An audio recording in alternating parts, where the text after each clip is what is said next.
আসলে দীর্ঘ 17টা বছর এদেশ একটা অরাজকতার মধ্যে ছিল। সেই অরাজকতা থেকে আমরা ফিরে এসেছি। ছাত্র বৈষম্য বিরোধী ছাত্র আন্দোলনের মাধ্যমে দেশে একটা গণতান্ত্রিক ধারা ফিরে এসেছে। আমি চাই দেশে যে অস্থিরতা, এটার কারণ আছে। কারণটা হচ্ছে দেশে একটি নির্বাচিত সরকার দরকার, গণতান্ত্রিক সরকার হতে হবে।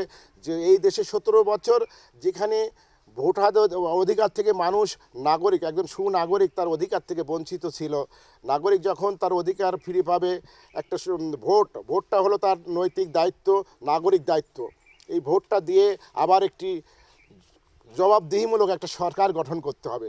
তো এখন যেটা মানে অন্তর্বর্তী সরকার আছে, এটা হলো জনগণের সঙ্গে এদের সরাসরি সম্পৃক্ততা নাই। যখন এদেশে একটি নির্বাচিত গণতান্ত্রিক সরকার কায়েম হবে, আলটিমেটলি এই অস্থিরতা দূর হবে। আপনারা জানেন, আমি মিডিয়ার মাধ্যমে আমি এই কথাটি জানাতে চাচ্ছি,